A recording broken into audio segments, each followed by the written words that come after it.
Welcome to Joke Story Trick Live with Michael Kent. I'm him. Let's go.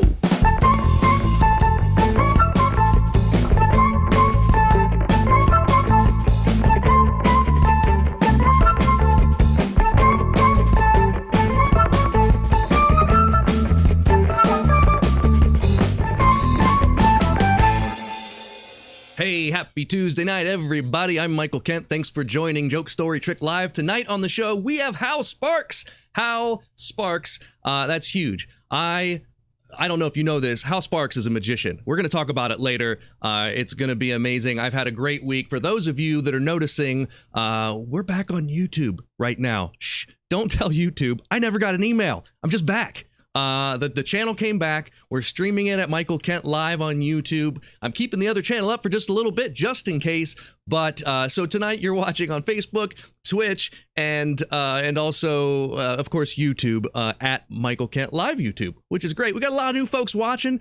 Aaron West is here. Hello, Aaron. Thanks for joining. We got Jamie Matchett. Hello, Jamie. Mark DiTullio, Patreon subscriber. Mark, thank you so much. We've also got Mark Wolf on there, another Patreon subscriber. Adam McDivitt. Thank you guys so much for joining the show tonight. It's an amazing show. I don't want to delay at all. I want to get straight to the stupid news.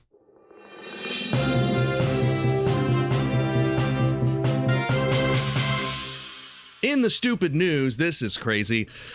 A bald eagle attacked a government drone and sent it to the bottom of Lake Michigan.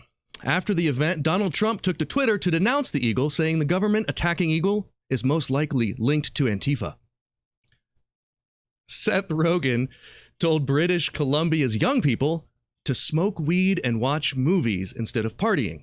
When contacted for further comment about the pandemic, Rogen replied, "What pandemic? Just smoke weed and go to parties. That's your thing. Or stay home, watch movies." A bird named for a Confederate general officially has a new identity. McCown's longspur was named after Confederate General John Porter McCown. To appease people on Twitter, the bird will now be known as the Social Justice Warbler. In New Zealand, a Lego piece fell out of a boy's nose after being stuck in there for 2 years. While the boy was relieved his medical problems were stopped, he's mostly excited he can finally now complete his Millennium Falcon. And finally, Elon Musk says goat and fart horn sounds are definitely coming to the Tesla automobiles. So you'll be able to change your Tesla's horn to sound like a fart or a goat. Also released from Musk was a prototype photo of the next Tesla steering wheel. This has been your stupid news.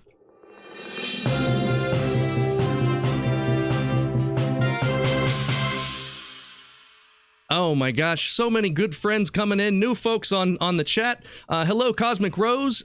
Taylor Hurt, we've got an audio drop for you. Taylor to the plate. Yes, Taylor is on Twitch. Thanks for watching. Aaron West, are those rolling eyes at the stupid news? You know it's stupid. It's in the name. That's why it's stupid news. Thank you so much for indulging me on. I posted last week's stupid news, and a lot of people got a kick out of that. So I do appreciate that. I'm going to ask those of you who are watching on YouTube tonight, please do me a favor and click that subscribe button right there.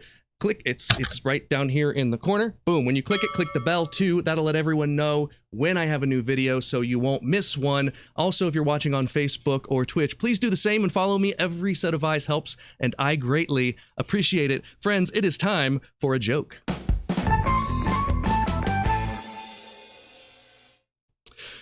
Students in a college final exam were nearing the end of the testing period. "All pencils down, turn in your tests. Put them on a stack on my desk," ordered the professor to a class of 200 students. Almost every student put their pencil down except for one student who was adding to their last answer. When the other students had handed in their test, the last student, he walked up to the professor's desk.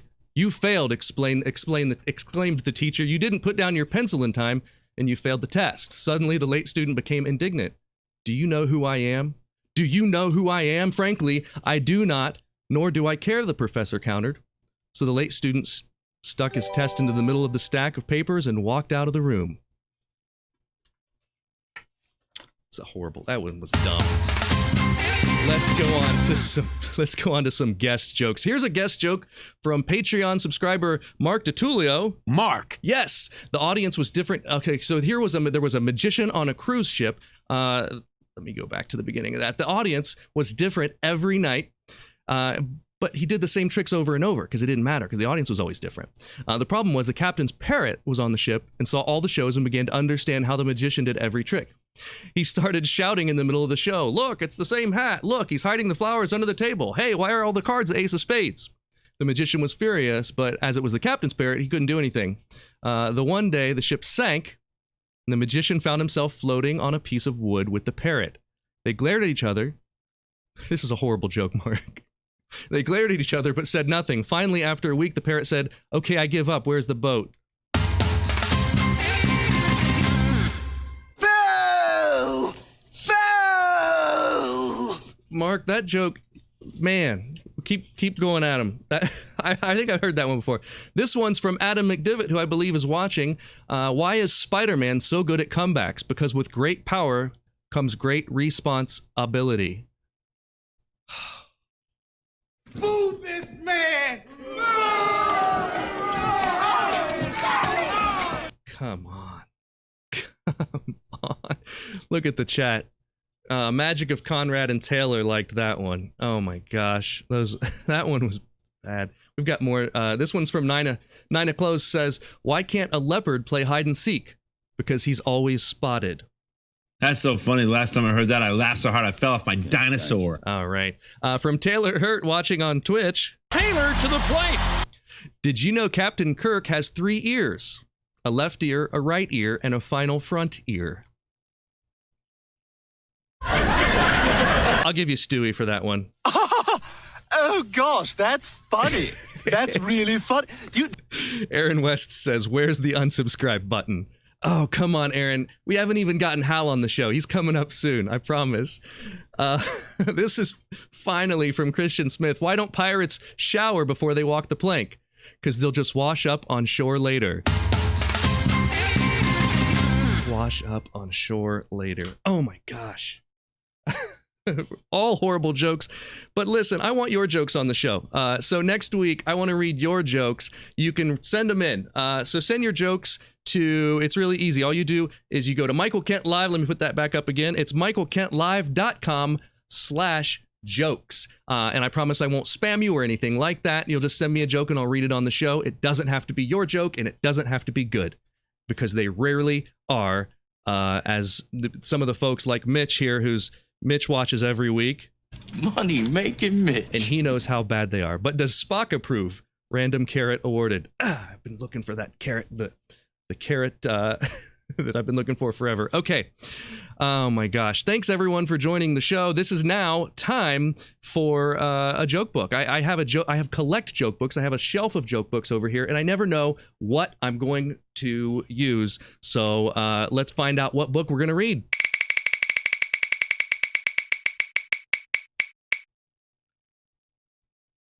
One and two liners. Let's find it.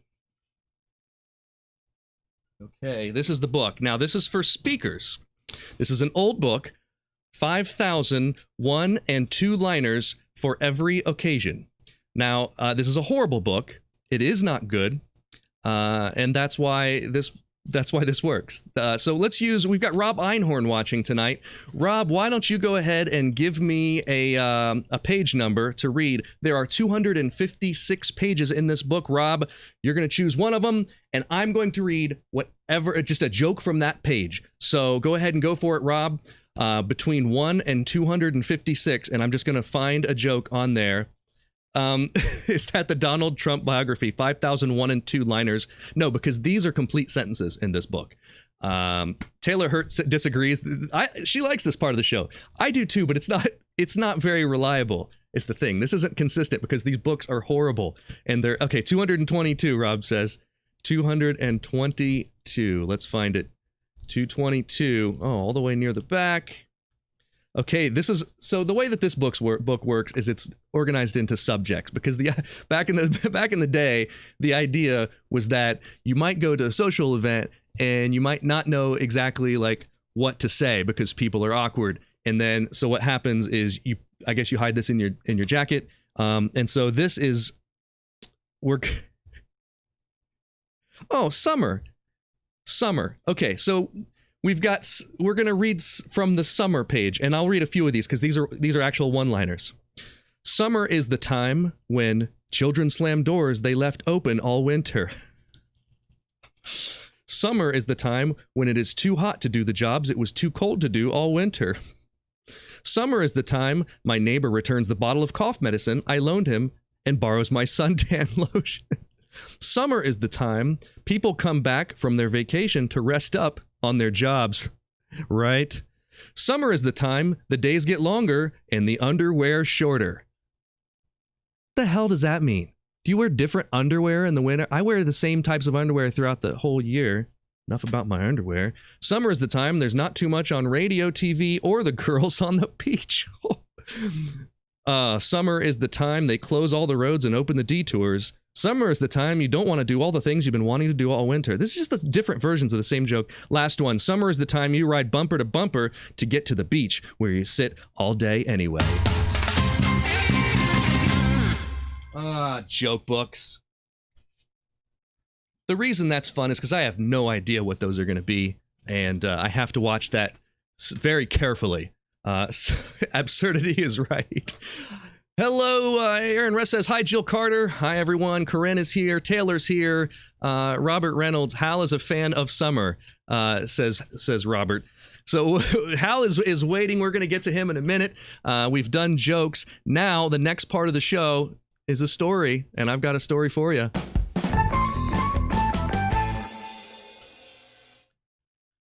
So down here in the basement during the pandemic, I've been spending a lot of time, and I have all the old cassette tapes that I used to listen to as a kid. And next to that, I found a box of videotapes, of VHS cassettes. And I found my very first magic performance. This is crazy. So I've been doing magic. For those of you who are tuning in for the first time tonight, I'm a professional magician. I've been doing magic my whole life. I started when I was like 6 or 7 years old. And then when I was about 11, I got serious about it all of a sudden, decided this is what I was going to do. And it wasn't good. Well, I found a rehearsal video. My very first performance was for a talent show. And it wasn't Betamax Cosmic Rose. It was actually, it was actually VHS. It was VHS, and my dad had the camera that was one unit, and then a separate bag that he had to like carry around, and then there was a third bag, but I don't know what the third bag was. There was the recorder and then maybe a player back. I don't know how it worked. There were multiple bags with straps and the camera on a stick, and I've got the rehearsal video. I couldn't find the actual performance video of me, but the rehearsal video is super cringe, and that means that it's pretty good to share with you all. So here I am, 11 years old. I'm going to narrate a little bit through this, but I want you to appreciate the music. Here we go. Let's get to it. This is the theme from The Natural. There's me, 11 years old. This is 1990.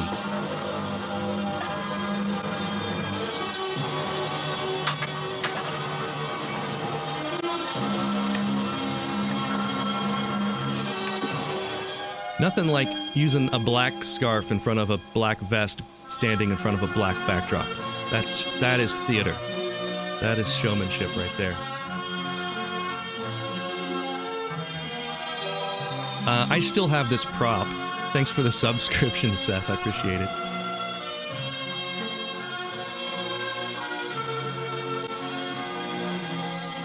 So, look at this. Oh, and they grow. They grow. That was the first illusion, and that's like 2 minutes into the bit. Through the years, listen to this. Many magicians have done effects using water, making it appear and disappear. I'm going to attempt to do both tonight in the same I'm going to attempt to do both, as if it's some sort of fancy escape. Mark says that guy pulls.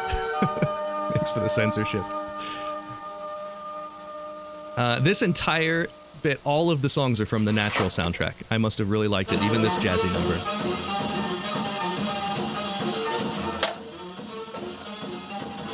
Heyo, blue water. Blue water. I attempted to make it disappear and appear. Blue water. What's next? More Darren Wolford, classic. Love it, he says. Thank you, Darren. I had a baby voice. Yellow water. Yellow. I don't know if you caught that. There was yellow water. Okay, so now I'm making a banana levitate out of a hat. The banana is not on a string. It is, oh my God, Hal Sparks says you're in trouble for that one. The banana is not on a string. I have edited out the audio because I was doing an impression of a Mexican guy there, and it was racist. So I'm using this box, which is made for a rabbit, to make a banana disappear, because I didn't have a rabbit at the time.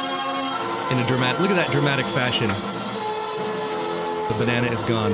The banana is gone, and that's the bit. I will put that video up on my YouTube if you want to watch the thing. Ridiculous. So that's my story. And now that I've found all these, all of these VHS, there's more of that stuff coming. Hal says Michael Kent had a pet banana, and he's right. Let's talk about our guest tonight. But before we do that, everyone, I want you to know that this show is kept alive by our Patreon sponsors. You can join for as little as $1 a month. You get all kinds of exclusive content for that, including the pre-show party, which is a show before the show. If you're a fan and you want to show it, the link is in the show description. It's patreon.com/Michael Kent, and I greatly appreciate when you do that. So I want to introduce my guest tonight because that's why a lot of people are tuned in. I know this guy from a show called Talk Soup. That's where I first was exposed to Hal. But you might know tonight's guest from Emmy-winning Talk Soup on E!, VH1, Lab Rats, Queer as Folk. He's been in a ton of movies. He was in Spider-Man 2, Dude, Where's My Car? And you may or may not know this. I mentioned it early in the show. He's a magician as well. I'm really, really excited about this. Everyone, I'm going to bring in our guest now, Hal Sparks. Hal, is your camera there? Are we there? I'm here. Yes. I will start my own camera. Yeah. One moment. There he is. What's up, Hal? This is the trick. This is what we would call in the industry a retention vanish. It's a very beautiful thing. Unbelievable. There we go. Look at that. Unbelievable. You get the music for that. I don't have time to create a theme song or have a racist Mexican banana appear, but give me a little time to prep. I can remember. I'm a magician, not a miracle worker. When I was like 11, and was Jeff Dunham a thing in 1990? Because I don't know that he is now, but I understand what you mean. Well, my banana he was a racist puppeteer. It was very derivative. It was very derivative of Jeff Dunham when you watch the banana voice. I actually believe that all racism is derivative of Jeff Dunham, but that's just a personal belief of my own that may in itself be racist if I knew what race Jeff Dunham was. They're going to take my YouTube channel down for this, Hal. They're going to do it again. No. We're fighting it. This is an anti-race. We are against racist puppets. Anti-Ra. Of any source. Yeah, Anti-Ra pup. Yeah. Yeah. Well, I have always had a bit of a lot of comics have a chip on their shoulder about, puppeteers. And magicians. Magicians are different. Magicians are in like the mime category of stuff. They're slightly insane, like OCD is a career choice, that kind of thing. But puppeteers, especially like, I'm not talking about the Jim Hensons of the world, but stand-ups with puppets often are like, I wrote a joke that's too racist for any human to say outside of Germany in the 30s. I know. If Felt says it, it's okay. It's not me. It's not me. It's the puppet. He's crazy. Yeah. I would never say something so sexist or awful. Right. Yeah. And it happens a lot. It's crazy. Now Patton Oswalt used to have a bit about comedy magicians similar to that. He was like, hey, are you too shitty to be a comedian? Be a comedy magician. Are you not good at magic? Be a comedy, be a comic. Yeah. Well, I have a buddy who's a comedy hypnotist, and it's in the same zone. Although I don't trust that I would ever honestly be able to say whether or not he's actually any good, because I may have just been hypnotized and believe something other than reality. So all I know is don't let him jerk your arm, which luckily is a standard I have for all people. That's especially in these days, because who knows what's on the end of that arm. Gloves on. Yeah. I have a mask I wear on my elbow just in case. Just in case I've got COVID a elbow. lunatic hypnotist, a lunatic comedy hypnotist. That's right. Yeah, hypnotism weirds me out. I don't know what it is. I can't watch a hypnotist. I get the douche chills, like the cringy douche chills, because I'm convinced that everyone on stage is acting, and everyone on stage is. Now I know it's real. I know that the power of suggestion is real. I have books on like how to do it. Yeah. But I still can't watch it, because in my head I'm like, this person's just going for the laughs of their friends.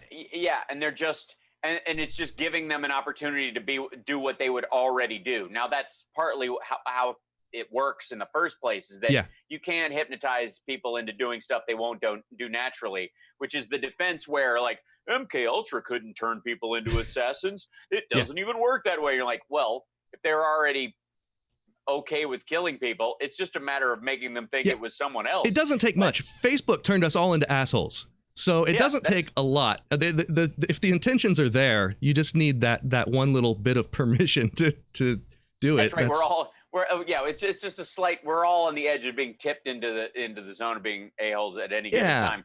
Although I will say, I feel like I pulled myself back from it a couple of times, because I caught myself taking social media far too seriously. So I'd get in real dust ups on there and then forget it was all bullshit. And every day. And now that I had like kind of an awakening to that, and and maybe it comes with like real problems showing up that you have to deal with in life on a personal level, or also just career wise. I mean, as comedians and performers, we don't have what I would call the illusion of security. So we, a lot of times we're confronted with the end of our fiscal life all the time. And so having, always running into that whenever a show comes and goes, whenever, the ebbs and flows of touring, and certainly right now as the rug has been pulled out from under everybody. Pandemic wasn't on the list of things that are supposed to put us out of work. It's not factored into the touring schedule for a lot of people. Yeah, it's a fickle industry to begin with, is what you're saying. Yeah. But and so as a performer, I've always had that benefit, though, because I never assume the next job is going to be there, or that tomorrow will take care of itself like some people do. And when they get the rug pulled out from under them, it's a real blow, because they were counting on it, right? Yeah. I've never really had the ability to do that, and I think you fall in the same category in that regard. So we kind of always do that. And when the troll stuff started showing up, I got into the normalcy of it. Like, I tune in every day. These are where my friends are. I'm chit-chatting. And then these assholes run in here and throw a monkey wrench and the whole thing. And then I went, oh, wait a minute. Sorry. I thought this was real for a second. Beg your pardon. None of it's real. I will take this as real as I take a trip to the grocery store. If somebody says hi to me at the grocery store, I'm not immediately like, hi, oh, we must share a lot in life. You're like me, right? Like, nobody would do that. But online, you tend to. You give them more seriousness than you would, in some ways, a person you have a face-to-face interaction with. And it's weird because the stuff that we fire off on the keyboard, it's really quick. Like, it comes to our mind quick and we get rid of it quick. But then it stays there and is read for a longer time. Yes. So these things that we don't really put a lot of thought into linger. And it's kind of like when, the way that if someone gave you a backhanded compliment earlier in the week and you just carry it in the back of your head, that's kind of like what it is. One person says, oh, you're a dumbass on Facebook. And then I just think about it the rest of the day and I want to shoot back. But they didn't put thought into saying that. They don't care. No. They were just trying to. That's the thing about trolls, I think, was the reality after a bunch of things kind of they caught wind and started to fly through the zeitgeist. And I knew, either just by intuition of my own, or like knowing beforehand, I'd seen it said before, or other things, watching it flood through and everybody jump on it I had an observer's experience of it. And I was like, oh, that's how it works. It's basically just a fish hook. Yeah. They're just dragging. They don't care if it's a tire or a fish or another person. They're just dragging the hooks behind the boat, hoping to get anything. And anything counts as a win. as long as it gets hooked and starts flipping around. And I was like, oh, okay. So maybe this is an exercise. Maybe that's what social media ultimately is. Just a little exercise in mindfulness every day. Yeah. I love it. Isn't everything in life ultimately, your relationships, your personality, you're only in control of your own emotions and your own perspective on stuff. So you can train yourself to go, okay, I picture myself as being able to deal with assholes like this and be friendly like this. Yeah. Why can't I figure out, do that online? Use that as an opportunity to get good at how I want to be me, not wear a mask, but refine myself as a person, either by wit or by comfort. And if I can treat this Facebook thread as a microcosm of real life, then later on, when something real happens, I might be better prepared to be able to not dwell on it. Yeah, not dwell on it and go about my day. And man, Twitter is just the hardest with that. Facebook's bad because it stays in front of you, but Twitter, there's more anonymity, and so people just become even larger assholes, and it's tough if they are indeed people at all. And I also, if they're the people in Russia are still people. I mean, they're just not. They're not peopling. They're not genuinely peopling at the time. That's right. That's right. They've peopled earlier into a computer, and then they're peopling out. They're trickling their people out. That's right. They're pretending to be other people while they're peopling. And listen, I do it too, man. I will find myself trolling people because for that same impulse, there's that thing where it's like, I want them to know that I'm here. I want them to know that they can't get away with this without me saying something. So, but we've gotten off onto a tangent. As we will. So. I'm super interested in your relationship with magic. Now, I know that you were on the television show Celebracadabra. That's right. And did you work with Rocco Solano on that? Was that your guy? Rocco Solano. Oh my God. How was that? I have to say, okay, so I learned my retention vanished from him. I learned sleeving from him. I learned the dude is got skill. Yeah. And so and most people, if you haven't seen the show, Rocco Solano is exactly what he sounds like he is. So he's like, hey, Paterson, New Jersey. He's a walking caricature. Yeah. He is absolutely, 57 years old, lives in his mom's basement. Magic is his sunglasses life, right? all the time. All the time. And the fingers never stop. The idea being that they are okay. And one of the reasons I got into magic at all, and the timing of it was really specific, was I broke my ring finger. You can see that. That's doing a stunt. So when I broke it, the doctor who worked on it said, "Look, there's going to be 3 screws in it, and you're never going to be able to shut it past there. It's going to be stuck." Like that. You can expect that just because the density of the screws we're going to have to put in this, because it was a spiral fracture that went through the knuckle. It was really gnarly. Wow. Well, I have full articulation in my hand. It sticks out a little further than my other fingers. You can see that. Yeah. But I can fully articulate it. I can play guitar, because I was like, no, that might be true of other people. It's not true with me. What can I do? So I had acupuncture for months. I did my own physical therapy, and I was like, anything besides even, I play guitar, so that helped some, but anything I could do to help with the articulation of my fingers will help. And so I started doing magic to try and, just the finger aspects of it and coordinating my fingers again and getting my ring finger back to playing guitar was really crucial to me. I was literally in the middle of an album when that happened. Wow. And so I started doing that, and then just randomly, month after, I go, you know what? I'm going to do magic to do this. Like magic, VH1 calls, and they're like, we're doing this magic show. Would you like to do it? And I'm like, I'm in. They hadn't heard that you were already interested in this? That was just a complete coincidence? I was working on it myself. And so anyways, they team me up with Rocco, and I'm learning about sleeving. Now everybody knows what sleeving is. I'm not giving it away. It's exactly what it somes like. And the listeners should know Rocco is the master of sleeving. And I mean, he can make ice cream appear. I learned his fire from ice and ice from fire bits. Yeah. I mean, the amount of skill I came away with just hanging around with that dude is extraordinary. Amazing. The guy's great. He's so good. And but sleeving is, this little motion you can learn, and stuff disappears. It's You need sleeves to do it. That's all I'm going to tell you. But it's amazing, like this, like once you learn how to do it. So I'm at a store called Anonymous in Venice, which I love. And on these things is that, like on the countertops, they sell rings, right? And they're the cheap kind of rings that I like to wear. And there's like rows of them, right?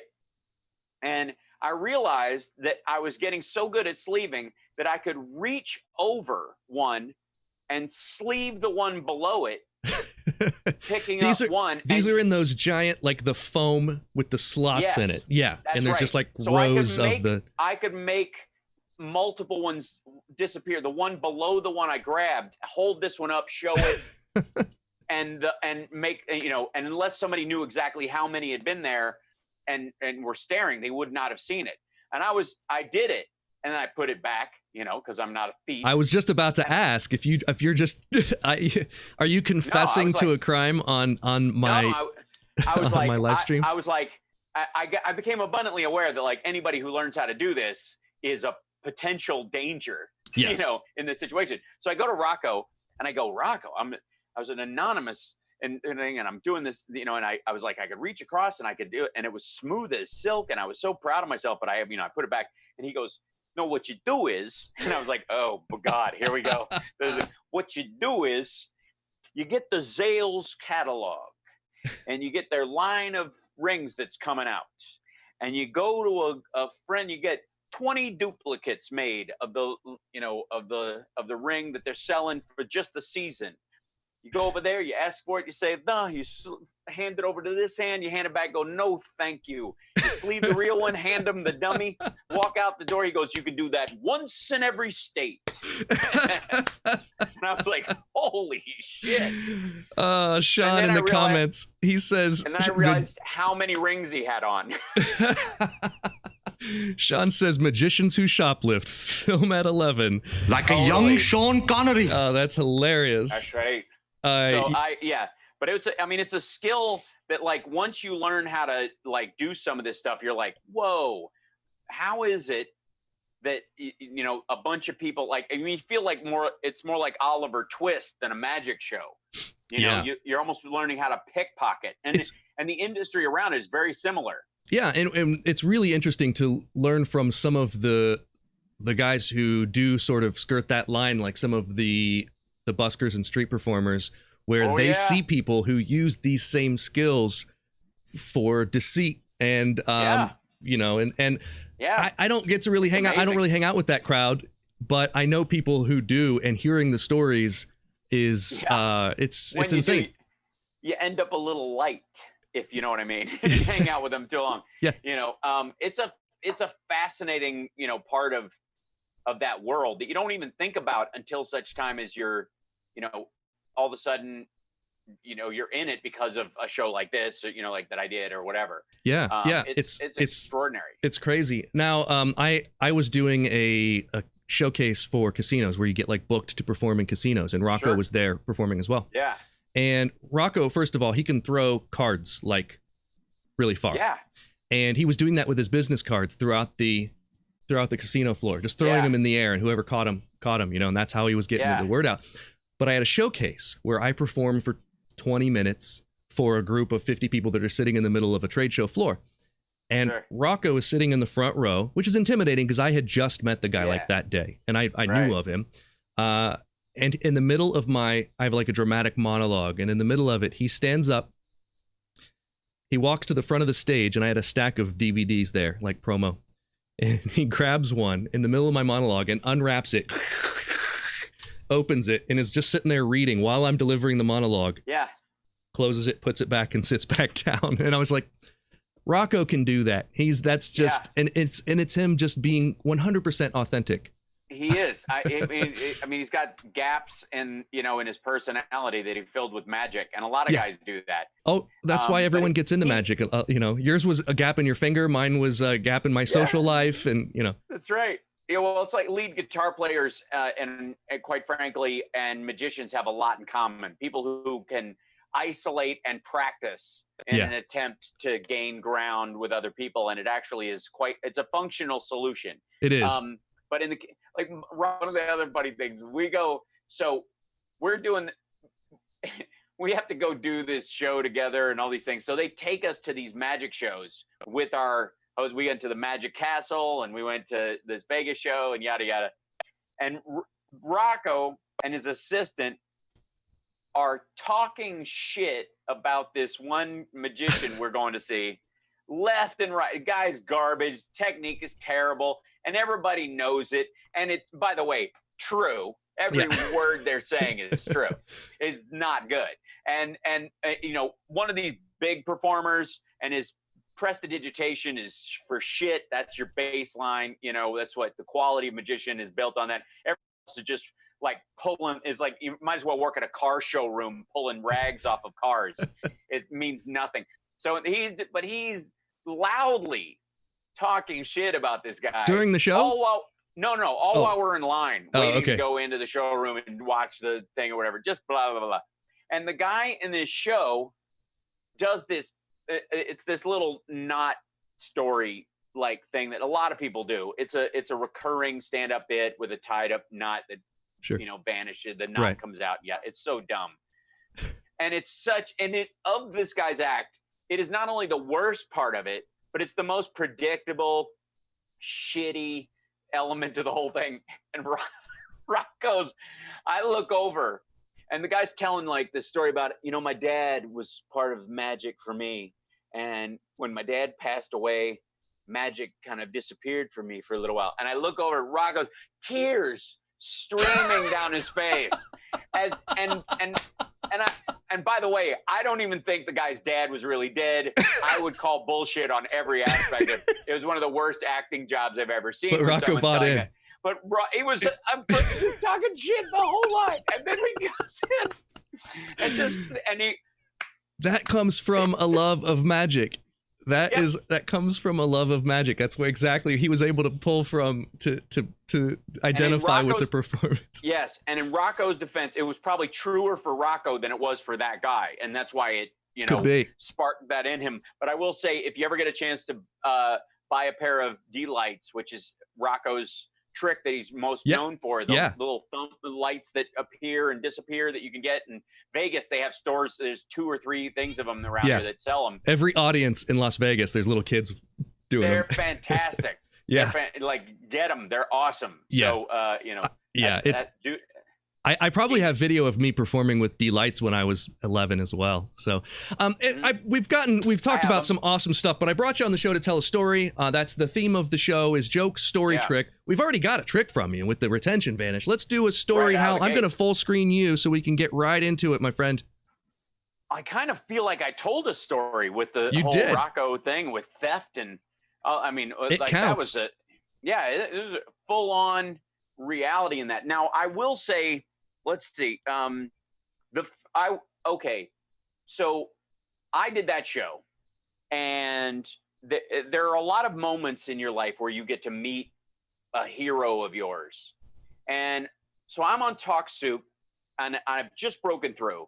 I literally had this moment where nobody knew who I was. I called the 90s the Sisyphus years. Just trying and trying and trying. And it was interesting because as awful as comics are about jealousy with each other and crappy as they can be, when I got Talk Soup, even though there were a bunch of dudes who arguably hated me in the scene in LA, all of them were like, dude works his ass off. Like, that was it. The response across the spectrum was, when I got the job, everybody was like, I have never been in an open mic or a shot in town, and Hal hasn't been there ready to work. That's awesome. Like, they used to call me the bomb squad at the Kindness of Strangers, because anytime somebody sucked and ruined the room, nobody else wanted to go up after them because they basically took all the fun out of the room and it was terrible. So Jeff, the host, would put me up right after that person because he knew I could bring the room back. Didn't you do like 2 years solid of every night? Every night? That's incredible. Like holidays and everything. Every single night for 2 years straight. And it was right up to the day I got Talk Soup. Wow. I think that was the first break I took, was when I'd gotten the job. And so I had this thing where I went on the air July 4th weekend of 1999 and sent the whole decade off with a bang in that regard for me. And I knew that even if they fired me after a week, I would still be Hal Sparks, who was like the Timothy Dalton of Talk Soup. You know what I mean? I knew even if it was horrible, it was still better than where I had been. Everything from this moment forward is a victory. That was my idea about that. But I also knew I would no longer be anonymous as a human being. So I went down to 3rd Street Promenade, and I walked out onto the promenade knowing full well the weekend before I went on the air, a 4th of July weekend, and I went, I'm never going to be able to walk around with no one knowing who I am. It was a real awareness of the size of the job I was taking on. And Wow. I tested it the following weekend. I went down there on a Saturday, parked my car, walked on the same route from the parking garage out this little thing past this deli that was there that I used to eat at with friends all the time, took 2 steps out onto 3rd Street Promenade, and a guy hit me in the chest with his hand like that and went, "Hey, new Talk Soup guy." That was it. 2 steps. So I knew going forward that this was going to change every aspect of my life. Like I said, if it lasted 2 weeks, that never goes away. That and so I kind of always learned to take advantage of that aspect of things, Yeah. And so like the reason I did the I Love the 80s things when those came up, because nobody knew what they were, was I had a bunch of people go, "Hey, Talk Soup guy." They kept saying that to me when I was on Talk Soup. When I got on Queer as Folk, people were calling me Michael in public. They were saying Michael all the time. Michael's my character name, and it's also a common name. So turning around when people go, "Michael," and going, "Oh, hi," and there could be really a Michael standing there, and you're like, "Who's this asshole who thinks we're all talking about him?" So like the ego of it is ridiculous. Zoltan's pretty easy. If somebody yells Zoltan, unless there's a Hungarian hockey player around, you're pretty much, I can turn around and go, "Hey, how's it going?" But with Michael, it's a little nuts to go, "They must mean me." So I made a choice. I will do anything with my name Chiron under my face. Okay. And that's where I Love the 80s came in. So I did that. And then VH1, the doors started open. And they started going, "Hey, well, would you be interested in doing I Love Toys and I Love Holidays and whatever?" I'm like, "How much you paying?" "No?" "All right, bye." And at one point they call me up to do Celebricadabra. And I was like, I will do anything where, like reality show wise, I'm very picky about those things. Because that's dangerous. Yeah. That's ridiculous. Yeah, it was the Broadway Deli. Good job, Nerd Halen. By the way, that's my band, Nerd Halen. Wow. Yeah. The Broadway Deli was where you first got the Talk Soup guy? Past. That's wow. Right. Yeah, that's right. So it was right on Broadway in the corner of 3rd Street Promenade. It was awesome. And it's gone now, and it's sad. And they had the best endive salad. And anyways, so they keep asking me to do stuff, and I'm like, When they came to Celebricadabra, I was like, "Wait a minute, you're going to pay me for 6 weeks to learn magic?" Like, yeah, I don't even care if you air this. Right. When I did celebrity duets, it was a matter of like, if I told my mom I had a chance to sing with Smokey Robinson and I passed it up, she would disown me. Yeah. And now you can tell your mom you worked with the Smokey Robinson of magic, Rocco Solano. Yes, that's right. That's pretty much how I describe it. Yeah. More the little Richard of magic. But yeah. And by the way, on Celebrity Duets, I guess it will button up the story with this. It was a couple of different judges. They had a couple of rotating people. A lot of celebrities came in and sang, including Richard Marx and a couple other people who I didn't get to hang out with at the time, but became friends. I got to sing with Sebastian Bach and Dee Snider, and it just kind of really cool stuff. But my claim to fame on that show, and the part that makes me the most proud of having done that show at all, was I was Little Richard's choice to win. That's Little amazing. Richard said that I was the one he wanted to win. And that's amazing. For my whole life, I get to have that with me. I get to have that. At one point, Little Richard was like, "I like that guy." You put that and he's really on your good at what he tombstone, does. Hal. Little Richard wanted me to win Celebrity Duet. And no one knows Little Richard unless you got a chance to see him play the blues, because there's a real human being in there. Interesting. Beyond the character that you know. Yeah. Yeah. That's interesting to know. Yeah, I would never. I've only seen the character. And you have to understand, Little Richard, when he became famous, used to get in a station wagon, and they would, you drive to gigs, long hours between stuff. There were no limos back then in that regard for these people or whatever. And he would play in places in the South that were just for black performers and stuff like that. It was friggin' dangerous. Yeah. A lot of shit went down. You watch like JoJo Dancer, Your Life is Calling, the Richard Pryor movie that he did that tells the story about what it was like for him to perform in like strip clubs as a stand-up and all that kind of stuff. Or you look at, Ray Charles' story or any of that stuff. Now add on top of that effeminate, tagged as gay black man on top of that, right? Yeah. Who's got ego, like Muhammad Ali level ego, which a lot of people would want to put down. So it is, I wouldn't presume to know the stories, but you can tell just by his life that Little Richard went through some shit in his life that none of us can picture, and hopefully no one has to recreate. Just the danger he went through just to be himself, right, is extraordinary. So I love him for that. So we're on Celebrity Duets, and he had his right leg was completely withered for the longest time, because there was an accident when he was performing in like the early 70s. Cheech and Chong was opening for them when it happened. The stage they were on started to tilt because of rain, and then it collapsed while he was on stage, and the piano he was playing at fell on his leg and broke it and gave him nerve damage, and over time his leg would just start to go away. And if you'll recall, you have never seen Little Richard walk to or from anywhere. No, and I could have never told you that until you say this right now. Like I wouldn't have ever realized that. It's like some of the celebrities that have MS or something, and you don't know because you never see them enter or leave a room. They go and sit down, and then they perform, and then they do the thing, and they work around it. Sure. It was a similar thing. So he's sitting there. We're doing this live audience thing. There's a technical issue.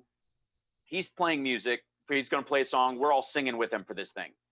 And it's, one of the, main entire cast song pieces. And it's his band that's with us. He's got a bass player and a trap kit player and a guitar player that are with him all the time. And so they're his guys. They tour with him. They know him. They've been with him for a long time. And there's no curtain on this stage. Shit goes south. He can't get up and leave for the half hour or so that they're going to have to fix stuff. He's stuck there. And so we all stay so that it's not obvious there's Richard sitting on the stage and he can't go anywhere in front of this large crowd of people. Yeah. So we're all standing there, and they clear out part of the audience. They take them away to bring them back, so he doesn't have to sit there with them staring at him, and which is, I think, kind. So it's all of us just up there waiting for it to get fixed, and then we can all start again. That's awesome. And he just starts playing the blues, and not Little Richard banging out the blues like honky tonk, like torch, slow, sorrowful music. Wow.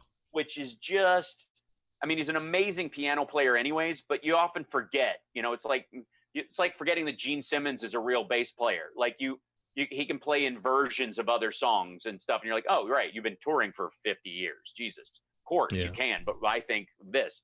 Yeah. Same thing with Little Richard. He starts playing this, and Chris Jericho, the wrestler, and I are standing there watching this happen with tears rolling down our faces, because we recognize we are seeing something that almost no one gets to see. Wow. Which is a raw moment of pure music from Little Richard. Wow. And that's incredible. Yeah. And Alfonso Ribeiro, who, from Fresh Prince of Bel-Air, who's on the show and ultimately won it or whatever, walks over, stands next to Chris Jericho, completely sort of devoid of any recognition of what he's watching, and goes, wow, huh? and in one moment, I've never felt two men have the exact same thought to kill another man in one instant. Both of us just wanted to beat him to death and just like shut the shit up. The embodiment of the phrase "cool beans." Just hey guys, just like wow, huh? It reminded me of the Big Gulps line in Dumb and Dumber. Like wow. Big gulps, huh? Well, see you later. Yeah, right. Right. Here's this beautiful moment. Both of us are overwhelmed. Like, I'm gonna punch him. You gonna punch him? You're the wrestler. Oh my god! That's so there's amazing. my story. That's amazing. Thank you so much for sharing all that. That's so good. Wow. Do you have? We've done a joke or a trick and a story. Do you have a joke? Sure, absolutely. I mean, I have a bunch of favorite ones. You know. Yeah. I mean, I think my favorite joke, oddly enough, is an Irish priest, a lumberjack, and a whale all go into a bar, and the priest goes, "Could I have a tip of Irish whiskey if you could for me, lad?" And he gets a little whiskey and he starts drinking it. And the lumberjack goes, "A beer! I want a giant beer. I'm a manly man on a little scotch. Whatever. Give me that beer." And starts drinking it. And the whale goes up to the bar and goes,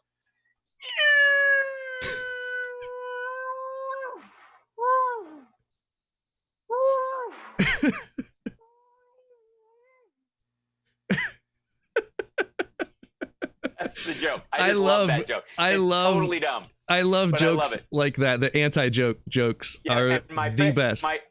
The other one I like is a guy calls 911. He's on his cell phone and he's like, I'm hunting with a buddy of mine, and we were both attacked, and like the bear scratched him really bad, and he fell off the cliff and fell backwards, and I went all the way down the ravine, and he's there, and I think he's dead, and I don't know what to do. And the guy goes, "Okay, calm down, sir. We just want to just keep your wits about you. Just first thing we need to do is make sure that he's dead." And there's a long silence, and you hear, "Okay, now what?"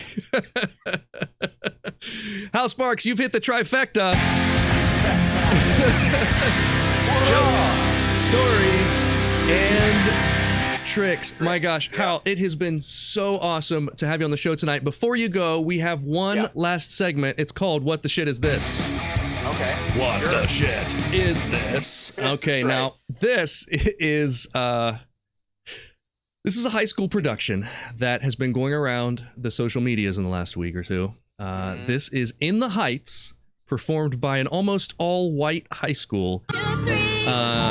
Listen to this for a minute here. I mean, it's just between you and me. And so pregunta is tricky. I know. Now you be 60s. Start my life with a brand new What? Wait a minute. So, yeah, I mean, these are like, 15-year-olds. Or maybe just bleach. You're a freak. Station. Teach them about Here's some rapping. Rent is escalating. What? Rich are penetrating. What? Hair corporations when we should be demonstrating. What? About immigration? What? Politicians be hating. What? Racism in this nation's gone from blatant What? to blatant. Catch my ticket. Watch, they're about to do the wobble. Because I assume that's the move that they know. Okay, so that's No. all right. I'm gonna get rid of this audio here for a minute. Yeah, no. Full confession. I hate that stuff in its natural element. When people who are genuinely creative in that regard do that, I'm not a fan. Much less the weird kind of derivative. There's a certain amount of appropriation that's happening here. I don't blame, the kids they're just trying to perform. The kids I don't blame the kids at all. They're trying their best. And obviously though, there's a disconnect with this director. And so for those of you don't know, you have to go watch a clip from In the Heights. Lin-Manuel Miranda, this is about, Right. It's a diverse cast, right? Sure. And when you watch the original, you understand why it's almost not okay to have an all-white cast singing these lyrics, saying these words. It almost looks like revenge. This looks like revenge for Hamilton. Where it's all black black and brown people playing the white founding fathers, and there's only 2 white guys in the whole thing, and That's one of what it them's is. one of the presumed gay king who's very foppish. Yes. And the one traitor who says he's gonna, fight for the crown. They're the only 2 white people in This the whole theater thing. director was in the audience of Hamilton and He was personally took offense. Wait a second. Yeah, I don't like how I'm being portrayed. I'll show you. Right. I've got 50 kids at my disposal. We're gonna get back to them. Yeah, I'm gonna do a Kid Bop version of this whole thing. It's so great. bad. It's so bad. And I have to confess, when I was in high school, I think I may have been in junior high actually, and I was in the orchestra pit playing the drums for The Wiz. Yep. And I'm from a rural Ohio city where I think there was one black girl on stage, and we're doing The Wiz. And I'm glad that social media wasn't a thing back then. I'm glad that YouTube didn't exist, because I guarantee there'd be videos of that. I'm 13 years old, it was amazing, right? But you don't know the context of being able to compare. But that was also The Wiz was arguably the brown version of the whitest movie ever. Yeah. Maybe shy of It's a Wonderful Life or something. So that was just kind of it was like a variant degree, our take on this. Well, then we'll do a take on your, this weird horseshoe theory aspect of that. This production is apropos of nothing. This is, other than I stand by my Hamilton revenge theory. It's the best theory. I think it's good. We should get this started. That's what happened. It's you bastard. Yeah, I thought I'd share that with you. With your theater experience and your directing experience, you would have the best take, and I was not mistaken. You are about to take part in Stephanie Miller's Sexy Liberal tour virtually. That's right. Tell me about that. Right. Well, it's very difficult to recreate the joy and excitement of seeing me live. I have spent the better part of 3 decades creating a style, 3.5 decades, that is inimitable and fascinating and a joy to watch and very personable and yet well crafted and well timed. And when you do that on video from your house, it just doesn't have the same oomph. So I fell back into my sketch background and my Second City background and have started shooting pieces so that I feel like I'm living up to the standard that I want. You know what I mean? Yeah. So instead of it just being straight stand-up done in front of a green screen, pretending I'm in a club as if there's an audience there, I feel like, it's better to go full Monty Python and just shoot some pieces, edit them together. But the workload of doing it by myself is rather insane. Yeah. And so, the volume of, and each time I keep going, all right, I'm going to nail this down, and I'll just keep it, within the bounds of this. I know I can do this quickly, and this quickly. So I'll write within these things. And then something happens politically, and I'm like, well, I got to make fun of that. You can't just not. Right. And so I'm like, and of course, the idea I have is okay, it has to have a music video. And there needs to be pyrotechnics, that's the way my brain works. So it just means that for the next 48 hours, I'm going to be a grinding mess, as I have been the last 24, trying to keep my show as up to date. Because when we do stand up for it, we can I'm writing bits or coming up with the ideas I want to do right up to the second I walk on stage. Yeah. But this we have to kind of prep for, load it in, and be there. And and there's a constant just churning of news in this cycle. Nothing stops because Trump is just always just flooding the end zone with shit. Right. So this is his methodology. So that's the tough part, is kind of not dialing it back. And so every day, I'll get to Friday, I'll deliver my shit for the show on Saturday and be all excited. And then something will happen Friday night and I'm go, motherfucker, I could have done a dance number for this, but that's the drag of it, Yeah. I was literally writing during the countdown today, writing jokes because of the Republican National Convention guests. The speakers are starting to become crazy. It's going to be fun to write that bit for next week. No kidding. Yeah, I love it. I love it. Well, everyone can go and visit twitch.tv/Hal Sparks. Is that correct? That's right. And then what's the other live for the Streamlabs kind of stuff? It's another way you can watch the Twitch stream or whatever on my Facebook page, which is the Hal Sparks page, and then of course on Twitter at Hal Sparks and Instagram at Hal Sparks. I'm pretty good with branding. I learned my lesson early on with MySpace, so I've been on top of most things. Nice, good work. For the run of it, and I'm lucky.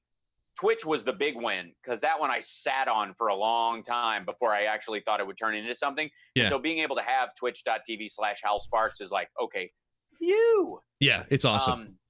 Yeah, it's great. It's a lucky thing. Well, Hal, it's been awesome having you on the show, man. I really do appreciate it, especially on a convention night. The fact that you were able to come in here and tell us stories and chat with us, I'm sure I appreciate it. I'm sure all of the viewers do too. I hope that they get in touch with you and we get some new eyes on your stuff. Hal Sparks, everyone. Thank you so much, Hal. Greatly appreciate having you on, buddy. We'll see you soon. My pleasure. Cheers. So that was amazing. What an honor to have Hal on tonight. And I feel like, I'm not done yet. I have to teach you magic. It's time to teach you how to magic. Taste me how to magic. Taste me how to magic. Taste me how to magic. You ain't messing with my magic. All right, here's how to make a cup float. I'm going to teach this to you. What you do is you get like a styrofoam cup, and when you're holding the cup, you take some drinks from the cup. I'm going to teach you how to do this. Watch this. This is the floating cup.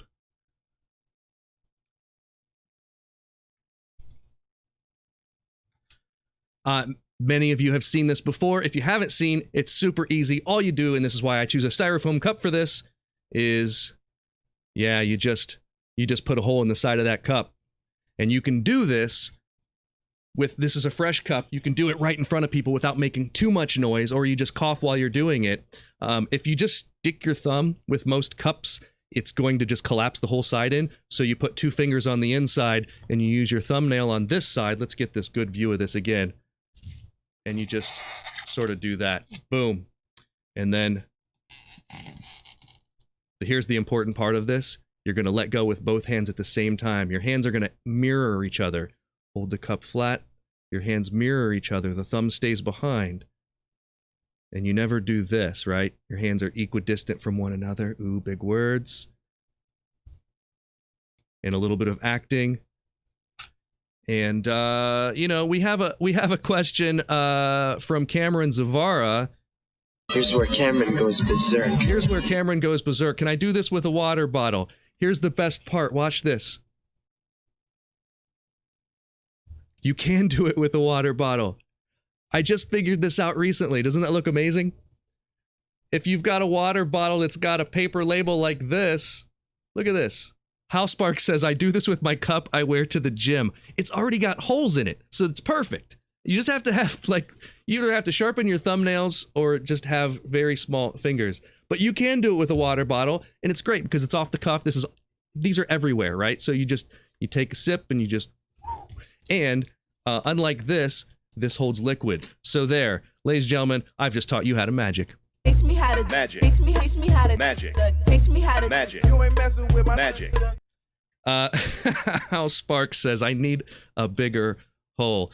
Oh my gosh, what a fun show, you guys. I just want to say one more time, this show is supported by my Patreon. So if you have the ability to, I saw that we had a Patreon subscriber earlier. I greatly appreciate that. Thank you, Matt McVeigh, for the subscription, for pledging $5. It is patreon.com/Michael Kent. Go follow also, instead of just Hal Sparks himself, also follow his band Nerd Halen. It's at Nerd Halen. You can see that. It's time for a trick. We've come to almost the end of the show. I don't want tonight to end because this has just been such a fun show, but it is that time. All right, here we go. Let's do this. Today actually, is National Ice Cream Sandwich Day. And so in honor of National Ice Cream Sandwich Day, I've got a whole bunch of treats from the ice cream truck. Look at all these treats from the ice cream truck. A whole bunch of them. Here's what you're gonna do, my friends. you are going to touch your screen on the ice cream sandwich because it's National Ice Cream Sandwich Day. Touch the screen at the ice cream sandwich. Now, if you're watching on an iPad or an iPhone, if you touch your screen, it'll pause the video. So hover your finger above the screen right here. Here's what you're going to do. In your head, you're going to think of a secret number between 10 and 20. A secret number between 10 and 20, right? So I'm going to pick 20. So don't pick 20. I'm going to pick 20, and you're going to count clockwise around the clock. You're going to go 1, 2, 3, 4, that many times. So whatever your secret number is, you'll start counting. You'll put your finger on the ice cream sandwich, and you'll count 1, 2, 3, 4, all the way around. And this is counterclockwise, or excuse me, clockwise. So go ahead clockwise, however many, between 10 and 15, or between, sorry, I'm screwing up, between 10 and 20. Between 10 and 20, go that many spots. Now, whatever number you chose, whatever that first number was that you chose, it's made up of two smaller numbers, right? So my number was 20, that's a 2 and a 0. Add those two numbers together. So if your number was 15, you would add 1 and 5. Add those numbers together, and whatever that makes, you're going to go counterclockwise in the other direction from wherever you are now, that many spaces. So wherever your finger is, go counterclockwise that new number of spaces. Good. Now, you're somewhere on here, and I'm going to take a guess that you're not touching the push-up. The Strawberry Crunch is good, but you're not touching it. SpongeBob, by the way, SpongeBob never looks like that. SpongeBob really looks like this, just so you know, but you're not touching it. You're also not touching the ice cream cone. Touching one of these objects. I don't know which one you're touching. Tell you what, move 3 spaces in either direction. 3 spaces, either direction. Go ahead and do that now.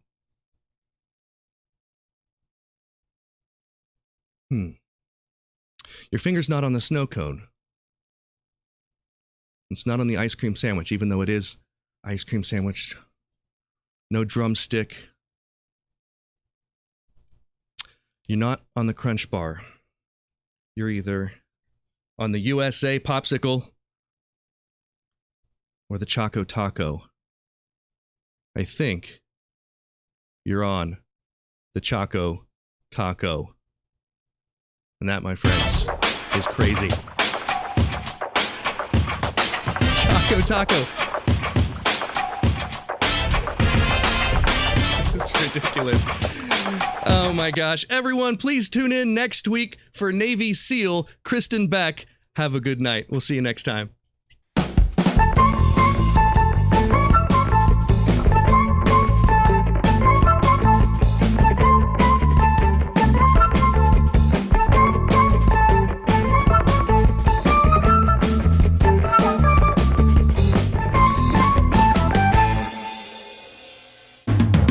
Hey friends, over the years, I've had hundreds of unofficial supporters.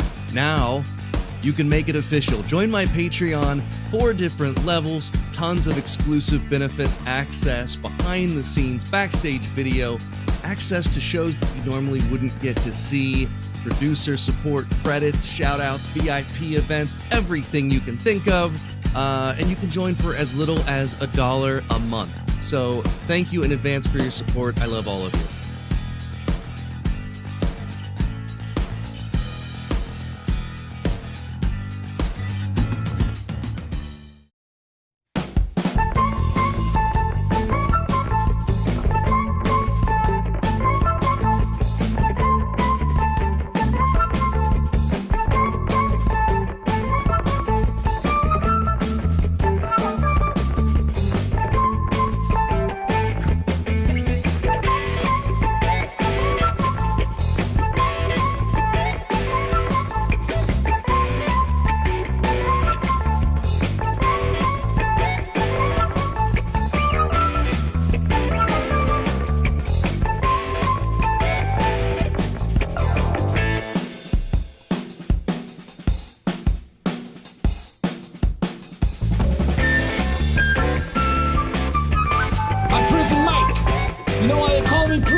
was a bad dude.